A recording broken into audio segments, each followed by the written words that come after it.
Good morning, good morning, good morning. This is WRUULP, Savannah, Georgia, 107.5 FM, WRUU.org. We are Savannah Soundings, community radio with global soul. This is Wayne Waters. I hope you've enjoyed Savannah Rising, some good Americana music. I'm switching hats now for Savannah Lexicon. And want to let you know right off that my guest today is Beth Logan, Director of Marketing and Volunteer Services with Hospice Savannah. And before we get to Beth, I will have to tell you that the viewpoints expressed in the following program are not necessarily those of WRUU, its license holder, or its staff. Okay, we got that out of the way. And if you are listening to Savannah Lexicon for the first time, well, welcome, and we are happy to have you listening.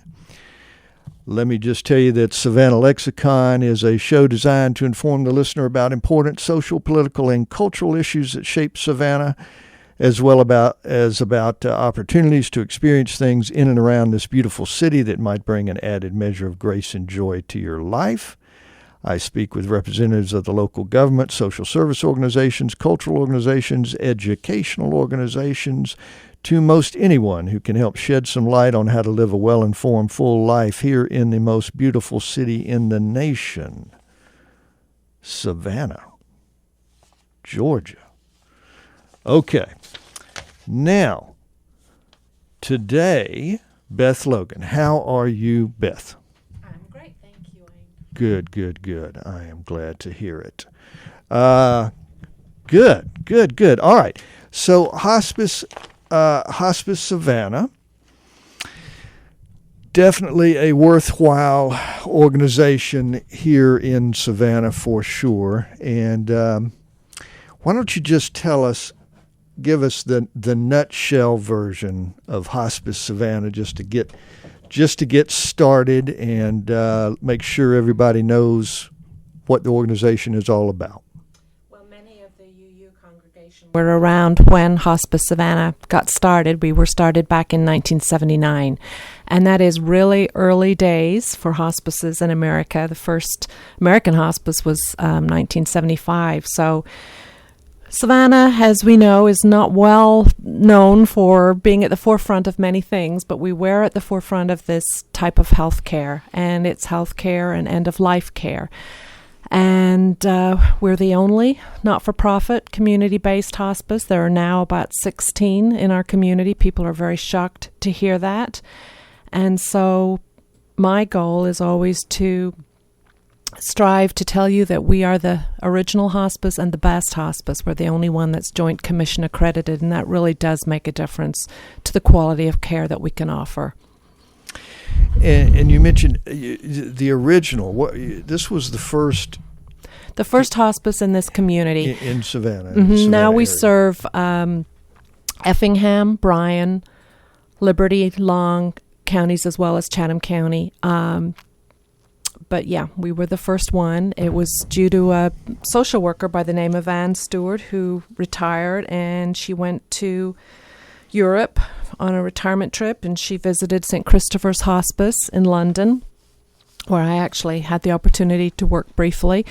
And she came back and thought, this type of care is something that we need in Savannah. And she got together with the United Way and with local physicians and with local volunteers. And this was a volunteer organization for several years until Medicare decided in the early 80s that it should be reimbursed by the government. Okay. All right. Good deal. So, yeah, that it covers a lot of territory, what you guys do. And I'll tell you, when I was looking at it, getting ready for the show, I was surprised. I had forgotten, because we've spoken before, but I had forgotten how large an area you serve. I mean, five coastal counties, yeah. 5 coastal counties. That's a lot of territory, really. It is. Medicare has a guideline where a nurse has to be able to reach a home within an hour. So if you are in trouble in the middle of the night, your spouse is ill or some symptom comes up and you need help, we need to be able to get there within an hour. So we can't be too far away. But certainly our name belies the size of the organization. And in doing marketing, our name goes against us so often because other hospices can say, well, we're a hospice in Savannah, we're a hospice of Savannah, but there actually is only one Hospice Savannah, and consumers need to be very wary and careful that they're getting the correct one, the one that they want. Okay. All right, good. You have some numbers I had seen with something like 200 full and part-time staff. Yes. And then a lot of volunteers. And you guys, you need volunteers, right? Yeah, that's another thing about being a hospice that's kind of unusual, actually. All nonprofit organizations rely so much on volunteers, but hospices actually have to have volunteers in order to get their Medicare funding. So back in the 80s, when Medicare said, we'll pay for this care, they wrote a stipulation into the guidelines that says that 5% of your direct patient care has to be provided by volunteers. And that was to honor the roots of how hospices started. And so it's really important that we keep our volunteers because otherwise we wouldn't be able to get our Medicare funding. So we have a full-time volunteer coordinator and a part-time volunteer coordinator at our inpatient facility, Hospice House, and they do an excellent job of recruiting and retaining and scheduling and educating about 150, 170 volunteers. And just to break it down a little further, you have a 28-bed inpatient hospice house. I mean, that's the actual hospice house, right? And that's on at 1352 Eisenhower Drive. So that's for, patients, I guess you would say, who really can't be at home at this point, because mostly what you do is home-based. Yes, that's great, Wayne. People don't realize that because they always say to me, "Oh, are you the one on Eisenhower Drive?" And that is what we're well known for. That is our crowning jewel, if you want. Because no other hospice has that. We have a home-like environment where people can go. Yes, most people want to be in their own homes. That's what you would want. That's what I would want. But sometimes your symptoms are so severe. Perhaps you have really bad nausea, or perhaps you have some kind of pain that can't be controlled well at home. And rather than go back into the hospital, they can come to Hospice House. Okay. And you also have, I think, which is very important, is it Adele? Yes. Adele Caregiver Institute, which is for the caregivers, because this is about not only the patient themselves, but it's about the very, very difficult work of caring for those patients. So tell us a little bit about that, if you would. Well, that's a program that we've had for about 2 years now. It's very new, and a lot of people in our community don't know about it, so I thank you for the opportunity to explain. That is not just for hospice families. That is for anyone in the community who is struggling with caring for someone with a protracted illness.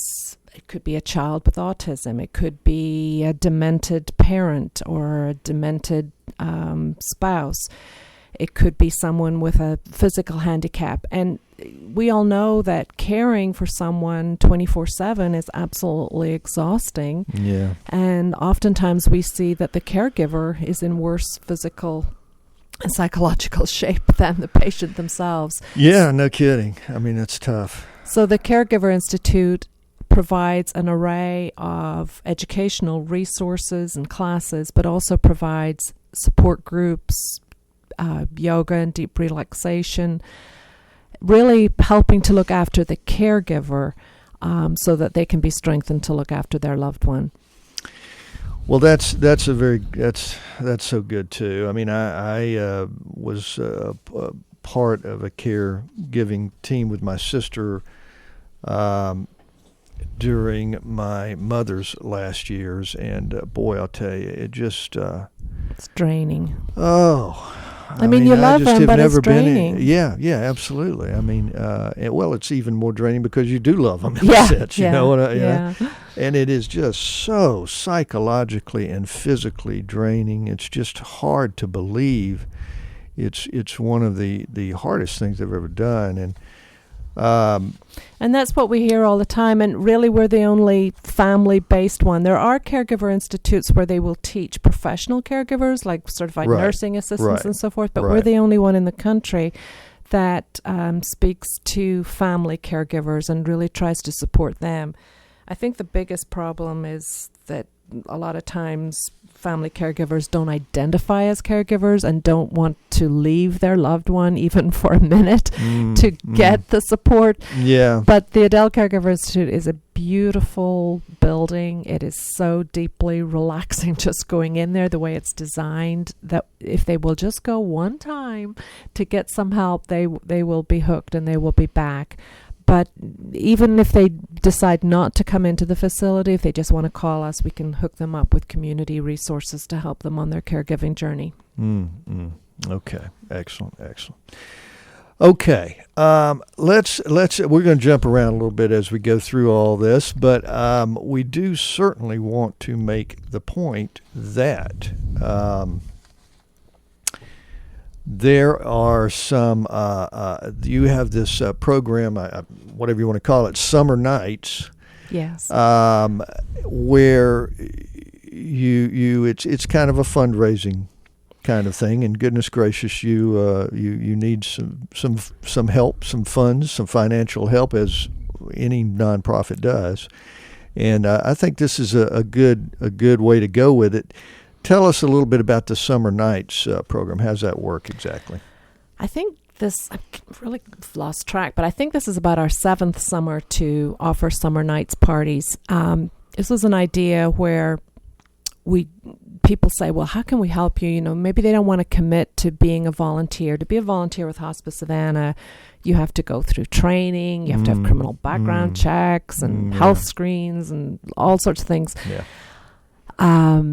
And certainly people do that, but there are lots of folks in the community who have been touched by Hospice Savannah and want to give back. And this is a very easy way to give back. Savannah is a party town, and we recognize that. Yes, and indeed. we know that you're going to have a party anyway.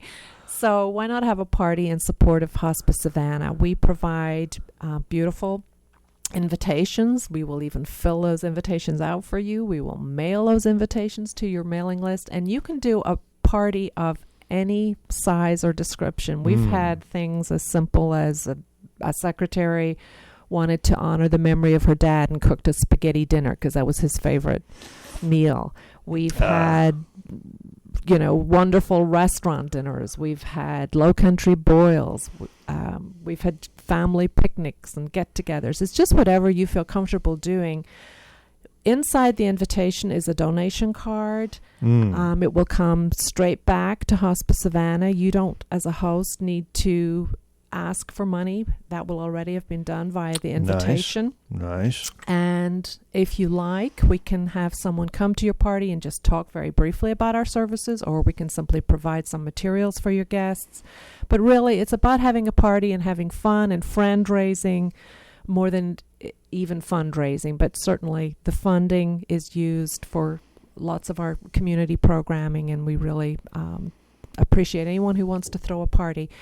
And next Tuesday, which is May 23rd, there will be a little meeting at Hospice House if folks are thinking about it, maybe don't want to commit to it, but are thinking about having a party, would like a little bit more information. There's a planning meeting at 5:30, wine and cheese, get together, and we can give you some ideas and encouragement. Oh, that's next week. Yeah. Okay. That's next Tuesday, the 23rd. Okay, at 5:30, right? Yes. Okay. In the living room? In the living room at Hospice House. Okay, yep. and so that's to kind of, if anybody wants to find out more about it and get a sense of this kind of thing. See those pretty invitations. Meet Ophelia, who heads up this fundraiser for our foundation. Yeah, and she's Ophelia a great help. Rodriguez. Ophelia Rodriguez. And she's annual giving specialist, I have her She as. Is that correct? Okay. So that's next Tuesday at 5:30. And again, that's at 1352 Eisenhower Drive. Your website is www.hospicesavannah, just all spelled out, .org. .org. Okay, and there is some information there about the summer nights and they about go to this. hospicesavannah.org/summer nights. Okay, good. It's all on there. Excellent. And we've already had quite a few hosts commit to doing parties again this summer, and their names are on the website already. Yeah. Okay. Good deal. So I like that. So the guests really don't even have to, ask for money. I mean, that's a nice way to do it. It is a letter for guests. All of the guests receive a letter, and there's a tax-deductible donation form in there. Yes. So they just so they can donate online. They can donate via check or however they want to do it. A lot of people actually bring their check to the party, but they don't need to do that. There is a return envelope and a donation card inside the printed invitation. Very nice. Okay. Just to step back for a second, what about you? Tell us about Beth Logan. Where are you from? I'm from Northern Ireland. Do you think I talk funny? Well, no, not funny. I think you talk lovely, actually. I love an Irish accent. Are you kidding me? But you've been here a good while. It sounds like. A very long time. Guessed. Yep. I have been in Savannah over 20 years now. But when I was living in Northern Ireland, I was going to Queen's University in Belfast, and I have a very useful degree that I use every day in social anthropology. So between my third and fourth year, you are charged with writing an honors dissertation. I didn't have a clue what to do my fieldwork on, but I was living with medical students, and they had just found out about hospice care, and they were all excited about this. And they said, there's a hospice in London. You should really go there. So I did. I ended up spending a summer there as a nursing assistant. And I won't tell you how long ago that was, but that was a long time ago. And Dame Cicely Saunders, who is held up as the founder of the modern day hospice movement, was still there.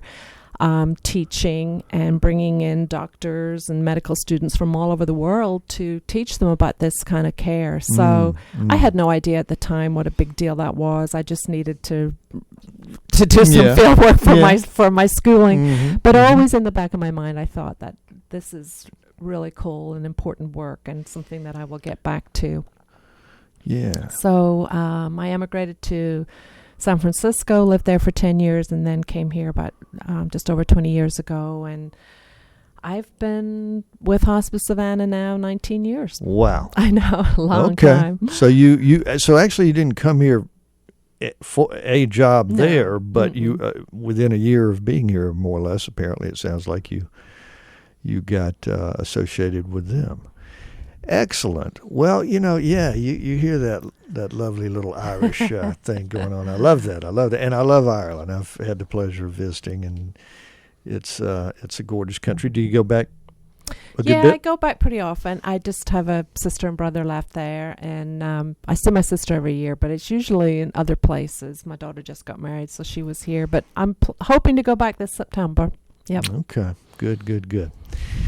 All right, and so that's an interesting background to get you into this. Were you working in this capacity from the beginning, or no? My background is in human resources, actually, and Hospice Savannah, 19, 20 years ago, was really beginning to struggle. They as I said, was the original hospice here, and there had never been any competition. Then all of a sudden, these other hospices came in, and they were just losing market share left, right, and center because they didn't know how to promote themselves. They didn't know how to market themselves. Marketing was considered a dirty word. You don't market a nonprofit good service like hospice care, yeah, you know? I guess I can sort of understand that. I mean, I don't, particularly a few years back. Yes. Yeah. So the executive director at the time saw the writing on the wall, and she hired 3 people, one person to do marketing and outreach materials and so forth, one person to go into the hospitals and talk to the nurses and doctors in the hospitals, and one person to go into the physician practices. And that's what I did, because I had been hiring for physician practices and knew quite a lot of the physicians in town. Mm-hmm. So that's how I got started with Hospice Savannah. We really felt the need to promote the understanding of why we were different from the other hospices that were coming in. Yeah, because you were the first. I mean, yes, the first and the best. The hospice, it was the first, yeah. Well, good. It sounds like you have found your calling, as it were, and continue in that good work. I'll tell you, it's tough work in this line of business. I would think.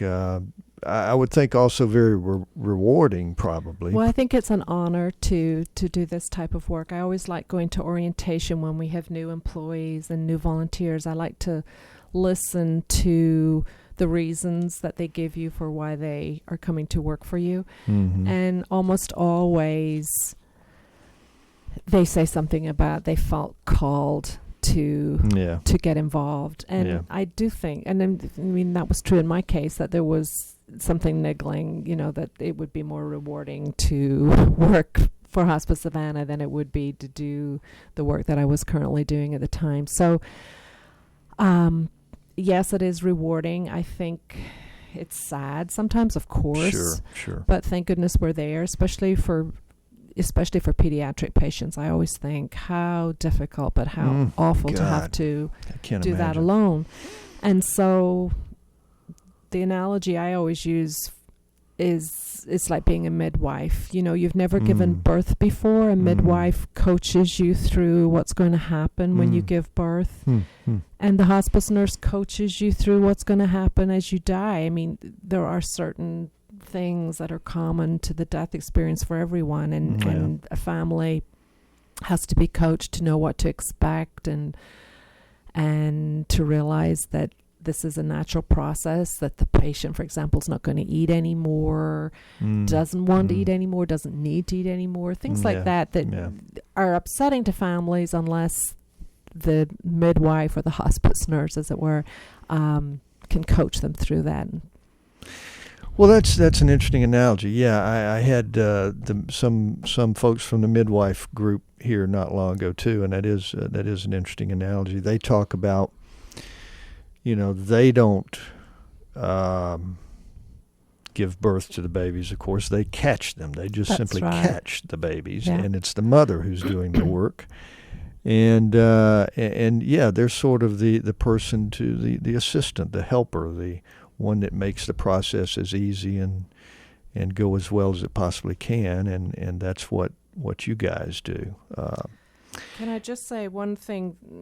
I think most of your listeners are familiar with this, but oftentimes, obviously, when people die, it can be very upsetting for the family or the spouse, whatever. And we do offer a full range of bereavement services, and that does not have to be just for someone who died under hospice care. That is something, as a nonprofit, that we're committed to providing to anyone in the community. So we have children's grief groups, we have adult grief groups, we have spouse loss, we have death by suicide grief support groups, we have individual counseling, and all of that is provided at no charge through our Full Circle Grief and Loss Center. So I just want to let folks know that that's there for you if you need it. And grief is a strange thing. You might be just fine one day, and then a year down the road, something's going to remind you about that person, and you'll just fall apart. So if you need it, it's there, and there's no charge, and we would love to help you.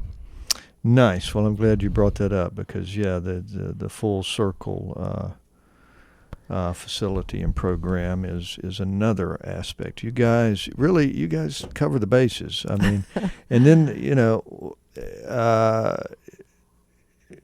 I just yeah.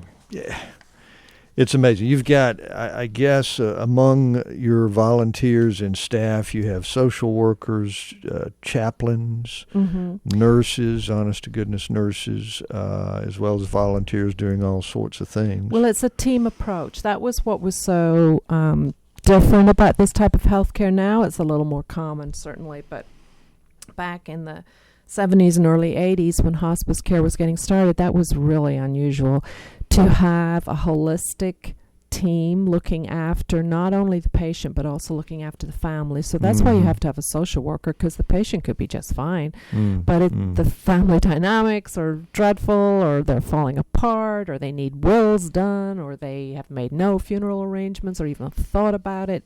There's a lot of work that has to be done. So a social worker is an integral part of the team. A chaplain, for obvious reasons, is an integral part of the team. If the patient and family needs it, a lot of times they have their own spiritual support and do not need ours. And they don't always need a volunteer, but they're there if they do, to offer respite. And then, of course, the certified nursing assistant and registered nurse. And they're all under the guidance of the medical director and the patient's own physician. Okay. We are just about at the halfway point, so I am. We're speaking with Beth Logan, Director of Marketing and Volunteer Services with Hospice Savannah. We have got more coming up. We're going to take just a short musical interlude. We won't be gone long because we do want to reiterate these summer night parties that you might want to get involved with. So hang with us. We'll be back very shortly.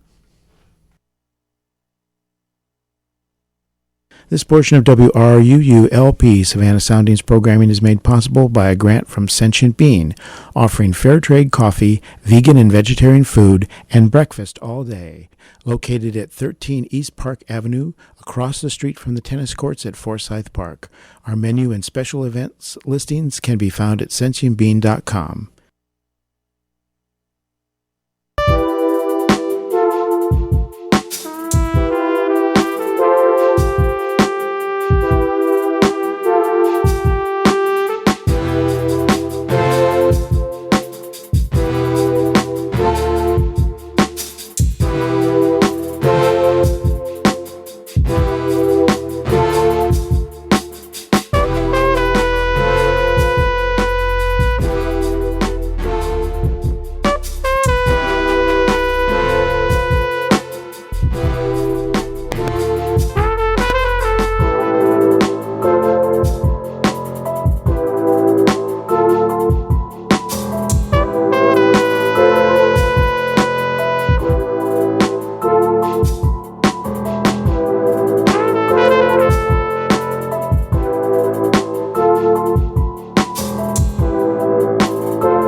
And we're back.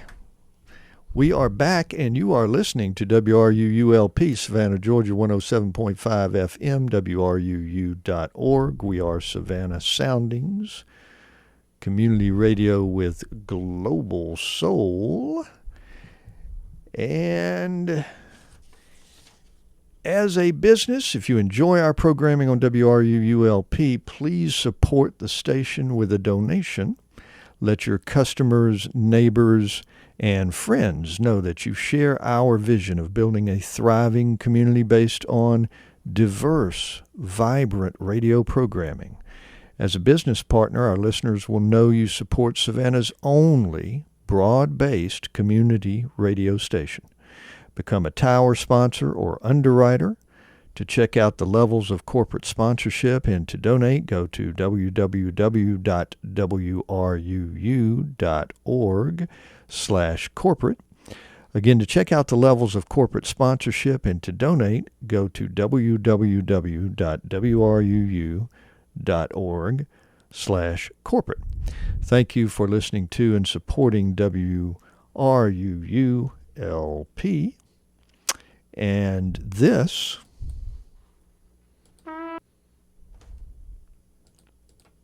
portion of WRUULP Savannah Soundings programming is made possible by a grant from Sentient Bean, offering fair trade coffee, vegan and vegetarian food, and breakfast all day. Located at 13 East Park Avenue, across the street from the tennis courts at Forsyth Park. Our menu and special events listings can be found at sentientbean.com. All righty, and we're back yet again. This is Savannah Lexicon, and my guest this morning is Beth Logan, Director of Marketing and Volunteer Services for Hospice Savannah. A truly valuable community asset that we have here in Savannah. The first, right, Beth, the first hospice in this whole area. Yep, 1979. From 1979, my goodness, that's a long time for these kinds of things. And again, covers 5 southeastern Georgia counties. And they are involved with all sorts of things. Let me, real quickly, before we jump back completely, I will mention that Thursday's show is going to be of a very different nature. We are going to have, my guest on Thursday are going to be the Odd Lot Improv Group, and we are going to be doing some good verbal improv here during the show, so you don't want to miss that. That's going to be fun. So I don't know what to expect with them. I'm a little bit worried. They're going to pull me into this improv thing, and I have no idea what may come out of my mouth at any given moment as it is, much less during an improv scenario. So that's going to be interesting, but that's going to be Thursday here on Savannah Lexicon on WRUU from 8 to 9 on Thursday. Today, a more serious subject, but a worthwhile one, and one that, in a sense, can be quite uplifting too. Oh, absolutely. You know. Everybody, our medical director currently, Dr. Julia Johnson, just gave a little talk at our annual meeting, and it was so funny. She said, "Oh, people just get that expression, and they just, oh, how can you do that? That's so sad." Yeah. No, it's not. And she gave several examples of how her day can be so uplifting. We have, for example, a happy hour now at Hospice House on Thursday afternoons. We've always allowed our patients to do whatever they want, basically. I mean, why not? Sure. They're at the end of life. They should be able to do whatever they want. So now we have a happy hour for them and for their families at Hospice House. So I that's love kind of that. fun and uplifting. I love that. A Hospice House happy hour. Yeah, absolutely. We regularly have weddings of our patients, and our volunteers are so awesome at quickly pulling together weddings and Wow. procuring wedding dresses and wedding rings and wedding cakes and all kinds of celebrations. We have a wonderful volunteer, Dr. Les Wilkes. Many of your listeners will know him as a retired orthopedist, and he takes so many wonderful family photographs. So we do family gatherings and picnics, and he will come and take portraits of our families and patients. And at first, when this program started, I thought, oh my goodness, are you really going to want to take a photograph of this patient? But they just love it. It's a chance to get together and have one more party. So there's a lot of uplifting times with hospice care, and it's generally not depressing at all. It's quite the opposite. It's an honor and a privilege. That's good. Yeah. Happy hours, weddings, photos. I mean, that's a good thing. I mean, look, it's part of life. That's I right. mean, it's part of life, and it's not the easiest part necessarily, but that doesn't mean it has to be necessarily all sad and somber all the time. And summer nights parties would certainly not be sad and somber. Yeah, that falls into that category. And like I said, it's been around for about 7 years now. We used to encourage people to have dinner parties, and then we actually got together at the end of the evening for dessert one year, and one year we got together at the beginning and had appetizers, and then when folks went off and had their dinner parties. So we tried to do it all on one night, and that just proved to be a scheduling nightmare, and people didn't want to commit to I can imagine. drinking and driving and so forth. Yeah. So now we just say anytime over the summer. We try and have the parties in June, because June is Hospice Savannah's birthday month. That's when we were founded. Oh, is it? Yeah, I can't remember. I should know this, but I don't remember the exact date in June. But anywho, June. So we try and do parties throughout the summer, and as I say, they can take any form. It could be a dinner party, a formal sit-down dinner party, but it can be a picnic. It can be whatever. And we provide the printed invitations. The donation card goes out to your guest, and you don't have to ask them for money. The donation card will come back to us in a printed envelope, and nicely it's just done. a nice that's a opportunity to share some happy memories. If you choose to do that, you don't even have to mention hospice if you don't want to, but we encourage you to tell your guests what you're fundraising for, and we can certainly provide materials or a speaker to come out for a few minutes if you would like that at your event. And you guys provide the invitations. We do, and we can mail those and give you lots of party ideas. Again, there's a meeting next Tuesday evening, the 23rd at 5:30 p.m. at our Hospice House, and Ophelia Rodriguez, who heads up the Summer Nights fundraising, will be there, and as well as myself. But we can provide ideas from previous years of things that have gone well, and just provide encouragement if you would like to get involved and throw a party this year. It's easy to do, and as I said, we're a party town, and we know you're going to have a party anyway, so have one for Hospice Savannah. No kidding. I've read recently some of the literature that is of and about Savannah, and in two different, there's a little book called Literary Savannah, I think, and it gives snippets of various authors who are from here, or if they weren't from here, they visited here and wrote about Savannah or whatever it is. And in two of those stories, it mentions something, and I won't get this right, but something to the effect that when you meet somebody in Atlanta, they ask you, what do you do? Right. What's your business, in other words. If you meet somebody, well, one said Macon, the other said Augusta. If you meet somebody there, they'll ask you, what church do you go to? And if you meet somebody in Savannah, they will say, "What do you drink?"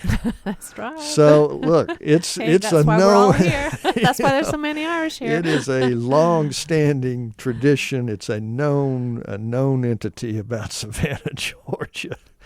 So that is great. And correct me with anything I'm saying, Beth, that is incorrect, because I have been known to do such. But 912-629-1027, I believe, is that Ophelia's direct line? That's Ophelia's direct number. So if you are curious about having a party and you can't come next Tuesday night, you can either go to our website, hospicesavannah.org/summer nights, plural, or you can give Ophelia a call and she'll give you all the information you need. Excellent. I like that. Summer nights. And so nice that you guys actually provide these nice invitations, and you just put essentially the paperwork and the suggestion of a donation in the actual invitations. So anyone throwing a party and deciding to put one of these summer nights parties on does not even have to get into all that unless they want to. I'm and it can, again, take any form. We already have one. We have a wonderful volunteer by the name. I have to give a shout out to her. Her name is Faye Allen, and Faye gets together with the Midtown Pickers. The Midtown Pickers meet at Coffee Deli in Habersham Village, and last year one of their members had died at Hospice House under our care, and they did a concert and huge silent auction, and they're doing that again, and I don't know the date of that, but I will put the information on the website. But it's in June, so it can really take any form. So I mean, is there like a number limit that if they're going to have it at your place, is there a particular? Can they have it? Could they have it at our place? Sure. We actually have a beautiful building called the Demery Center that we rent out, and they could certainly see if that was available. But no, we want people to have parties in their own homes and their own backyards and whatever. But if they need help getting a location, we can help with that too. Okay. But most people, I'm sure, just do it at home and where they can be more comfortable and everybody knows where they're at, and no issues with that. Okay. Excellent. Can I give one shout out to a new thing that we have that Absolutely. You might not even know about, Wayne, but we're always, the summer nights parties are to raise funds because we have so many community programs and extra things that we provide for our patients that there's no funding for. And so our foundation wanted to put something in place that would continually raise funds. And so we have actually opened a thrift shop in Pooler. So I just wanted to give a shout out for that because a lot of folks love thrift stores. And it's a very upscale thrift shop located at 331 US Highway 80 East in Pooler. And we'll have a grand opening. It is already open. We're looking for volunteers. We're always looking for donations, which, of course, are tax deductible. But we will have a ribbon cutting with the Mayor and Chamber of Pooler on June 6th at 10:30 a.m. So just wanted to let folks know about that. Excellent. The address one more time? 331 U.S. Highway 80 East.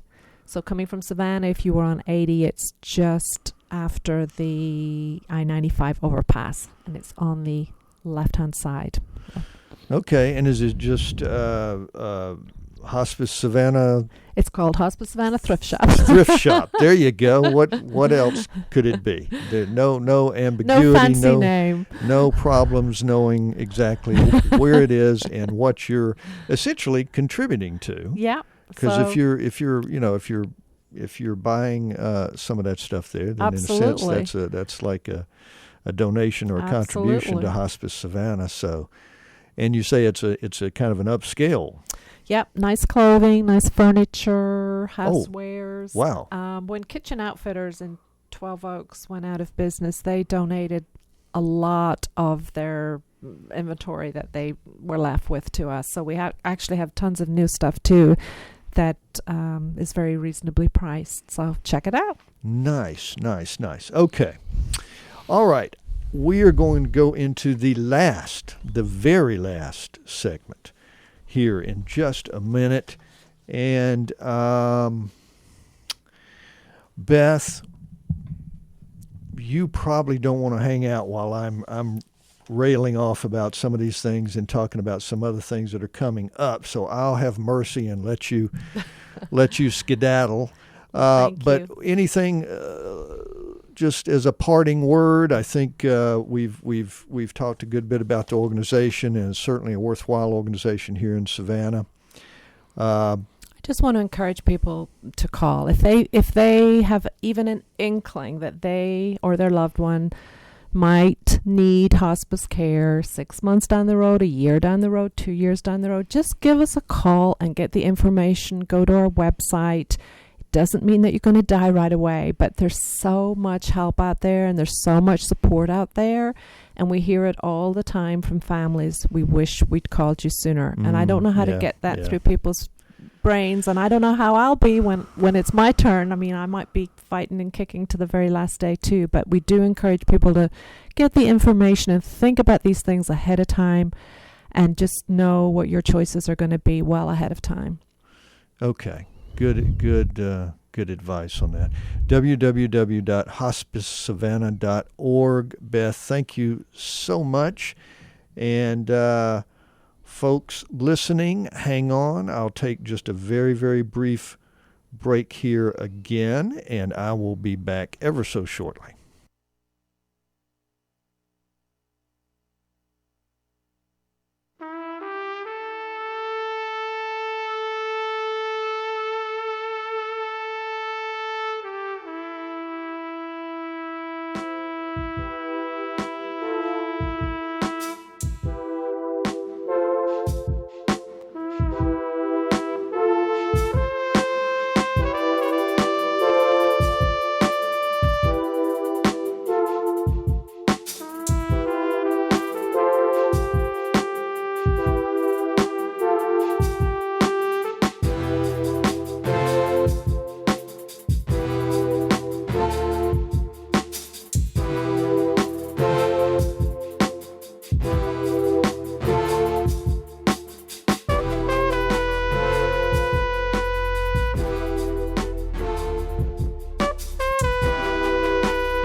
All right. We are back. It's Wayne, and I am here in the final final segment of Savannah Lexicon. I do appreciate you listening so much. Check out the Facebook page. There is a Savannah Lexicon Facebook page. And I'd love to hear some feedback about the guests, about me, about Savannah, about any little thing that is on your mind. Almost. There are a few things that are coming to my mind at the moment now that I said that I would not want to hear about, but I doubt you'd go there anyway. So I just want to take this time, as I often do, to first off remind you who's coming up on Savannah Lexicon, and also to tell you about some things that are going on in this fine city. As I mentioned earlier, Thursday is going to be a very different show, not my typical show, really. I'm usually talking with, government people or medical scenarios or what have you, kind of important issues. However, on Thursday, we're going to have just some fun. I'm going to have a handful of the members of the Odd Lot Improv group coming in. And we're going to talk about the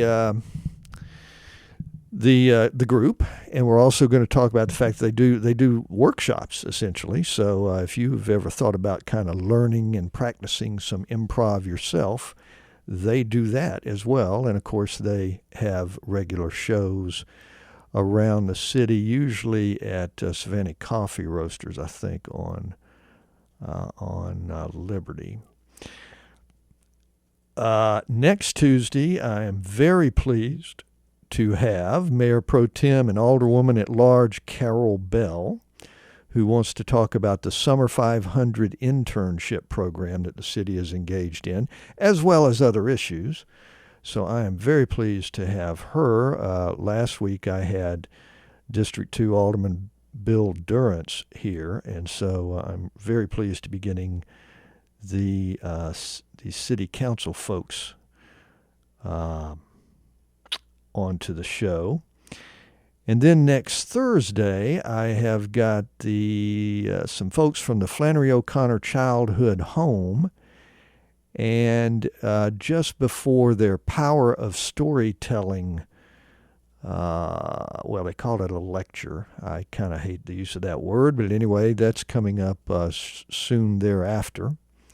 Power of Storytelling. And during that, I'm actually going to have a couple of the speakers who are going to be at the Power of Storytelling. So a couple of local writers. One, I think, is mostly a poet, although they both are engaged in all sorts of things. The other is multi-talented. Both of them are multi-talented, but at any rate, we're going to have a couple of the speakers who are going to be at the Power of Storytelling event, as well as a representative of Flannery O'Connor Childhood Home. In weeks to come, I've got speaking of weeks, I've got Vicki Weeks, who is the executive director of Grays Reef National Marine Sanctuary. That's on the 30th. She is also, by the way, the woman who came up with the initial idea, as it were, for WRUU, the radio station, and to apply for a license and bring this station into being. So looking forward to that. On the first day of June, I have got Simona Perry, who is involved in putting together the Ogeechee Riverkeeper documentary project, a project that entails getting the story from folks who have had a long and meaningful relationship with the Ogeechee River and what it's meant to this community. So that's just some of the shows coming up, some very, very good shows. Now, about some of the things that are going on in this fine city. Here on the 16th, tonight is the District 6 Savannah Forward meeting. So this is your opportunity. For those in District 6, your opportunity to have some input into the long-range planning that is going on now for this city. They are trying to make a template that is going to guide us for years and years to come in terms of what sorts of development is in the city, what sorts of issues need addressing. If you want to be heard, you have the opportunity, but you got to show up. And so District 6 is tonight, 6 to 8 p.m. at the Armstrong Center, 13040 Abercorn Street. The District 2 Savannah Forward meeting, which of course is for here in the downtown historic district and outwards out to Victory Drive on the east side, District 2, Bill Durrance, who was here last week. It is going to be 6 to 8 p.m. tomorrow night at the Savannah Civic Center. Again, District 2 Savannah Forward meeting. If you want to get some input on the planning process for Savannah for years to come, you need to show up at these things. And District 2 is tomorrow night at Savannah Civic Center. Excuse me. Also, let me see. District 1 is going to be Thursday night. District 1 Savannah Forward meeting is Thursday night. They're all 6 to 8 p.m. And that one is at Temple of Glory Church, 1105 Stiles Avenue. Okay, so there is an opportunity to have a word and put in a word about the future of Savannah. Now, May 17th through 19th, so tomorrow, starting tomorrow, State Representative Carl Gilliard from Garden City is going to host the Georgia Poverty Summit from 9 a.m. to 3 p.m., May 17 through 19, at Savannah Technical College. All right? Excuse me. That is free, but registration is required. 912-436-5325. So again, this is starting tomorrow and going through the 19th. A Georgia Poverty Summit, 9 a.m. to 3 p.m. at Savannah Technical College, hosted by State Representative Carl Gilliard. So if you're someone who is concerned about the scenario of poverty here in the city, which we unfortunately have at an alarming rate, then there may be some input and some answers and some interesting ideas flying around at the Georgia Poverty Summit. Okay, let's see. What else is going on these days? Well, we are just about out of time, actually. So, again, just to remind you, Thursday is Odd Lot Improv here on Savannah Lexicon. Also to remind you that tomorrow night is the District 2, the downtown district and beyond, Savannah Forward meeting with Alderman Bill Durrance, and that's 6 to 8 p.m. at the Savannah Civic Center. So excellent opportunity to make your voice heard, and that's what WRUU is about as well, is giving a voice, if you will, for those that you don't necessarily always hear from and you don't always get to hear. So that's one of the things that WRUU is all about, as well as letting you know about all sorts of opportunities for enlightenment and activity and charity and volunteerism and just good stuff. So if you want good stuff, you keep checking in with WRUU.org.